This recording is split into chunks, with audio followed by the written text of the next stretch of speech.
Bonjour, je suis heureuse de vous retrouver pour une troisième vidéo qui porte sur les blessures d'âme selon Louise Bourbeau. Je suis Odile Monnier, je suis thérapeute, spécialiste des troubles alimentaires et des problèmes de poids depuis plus de 20 ans. J'ai créé une méthode pluridisciplinaire pour prendre en charge tous les aspects de ces troubles sur notre être, que ce soit sur le plan énergétique, sur le subconscient, l'inconscient, etc. Et puis j'ai décliné cette méthode en un programme en ligne d'accompagnement personnalisé. Et si vous voulez en savoir plus, n'hésitez pas à cliquer sur le lien qui est sous la vidéo et vous aurez toutes les informations dont vous avez besoin, en tout cas je l'espère. Revenons à notre problématique d'aujourd'hui, notre blessure d'abandon.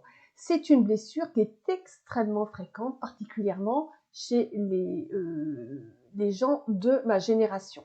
Du temps des dinosaures, diraient mes enfants.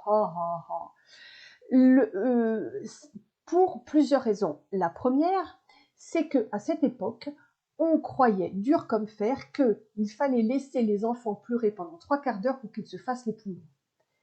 Mais quelle horreur! Quand vous voyez à quel point 5 minutes d'attente, c'est interminable, attendre 3/4 d'heure quand on a envie d'être pris dans les bras, quand on a la couche sale ou quand on a simplement faim, mais c'est insupportable, c'est de la réelle maltraitance.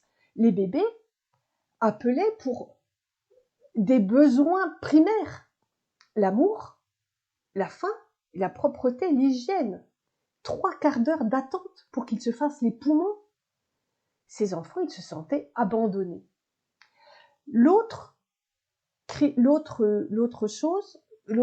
cause que je retrouve extrêmement fréquemment, c'est le fait que les enfants, quand ils ont grandi dans des familles où les parents travaillaient énormément, quand ils rentraient de l'école, ils se sentaient, ils arrivaient dans une maison vide. Il n'y avait personne pour les accueillir, personne pour les écouter leur joie, écouter leur déception, les féliciter pour une bonne note, les consoler pour une mauvaise. Ils étaient tout seuls. Et ils se sont dit dans les deux cas, mais si papa et maman m'abandonnent, donc n'oubliez pas le sexe opposé, c'est parce que je n'ai pas de valeur, c'est parce que je ne mérite pas d'être aimée. C'est parce que je n'ai pas le droit d'être aimée, parce que je ne mérite pas. C'est extrêmement dur de se construire à partir de cette croyance erronée. N'oublions pas que les blessures sont liées à la perception, à l'interprétation d'un fait ou d'une situation, pas à cause de la situation ou du fait lui-même. Ce n'est pas ce que quelqu'un est, ce n'est pas ce que quelqu'un fait qui a un impact sur nous, mais c'est notre ressenti, notre perception, notre interprétation.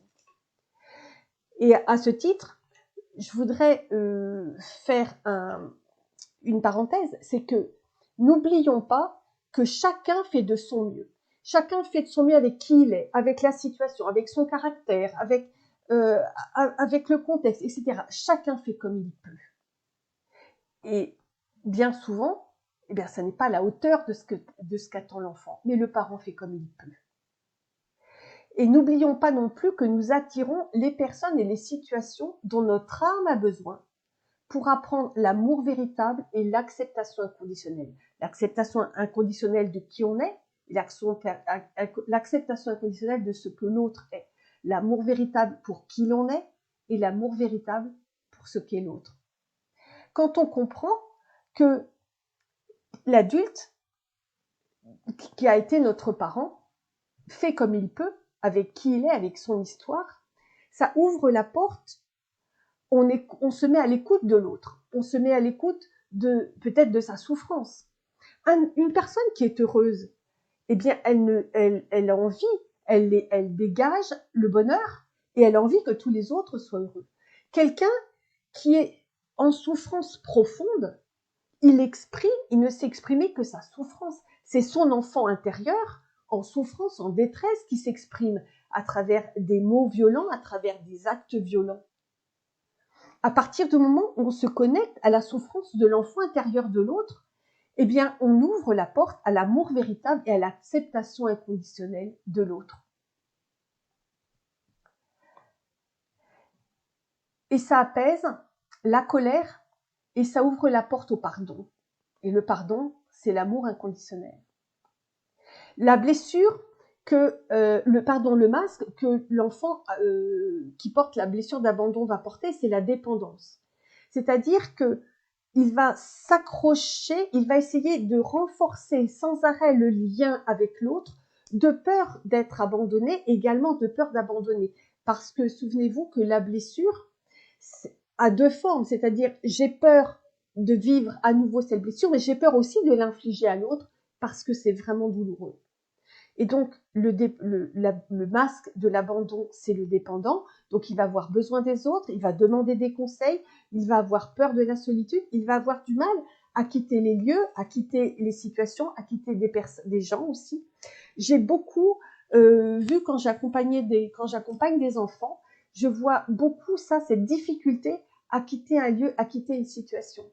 Quand mes enfants étaient petits, j'ai remarqué que certains enfants dont les parents travaillaient énormément et qui, quand ils venaient à l'anniversaire, par exemple, à des anniversaires, ils avaient un mal fou à rentrer chez eux. C'était toujours extrêmement douloureux de quitter la situation, de quitter le lieu.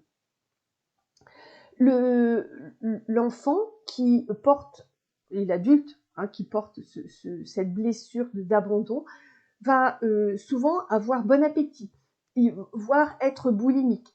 Il va rechercher des aliments qui sont mous et il va avoir tendance à manger lentement pour faire durer le repas, pour faire durer le moment de partage et puis pour faire durer, justement parce qu'il a du mal à quitter. Il va, alors ses croyances, ça va être il n'est pas bien de se faire plaisir, il est préférable que je m'occupe des autres. Parce que si je m'occupe des autres, il va y avoir de la gratitude. S'il y a de la gratitude, on ne va pas m'abandonner.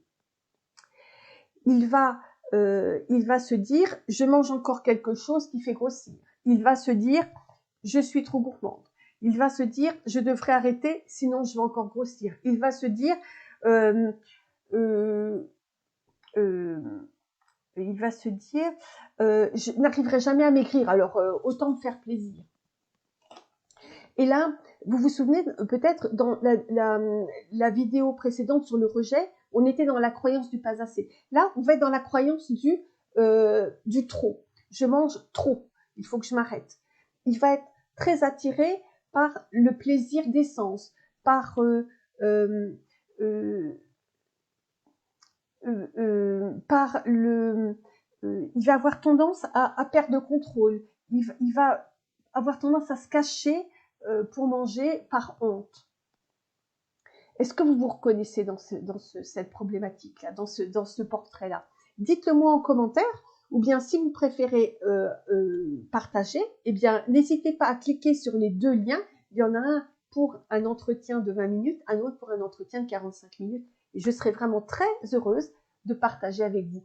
Mais dites-moi comment vous le vivez, ce que vous ressentez, comment ça se passe pour vous.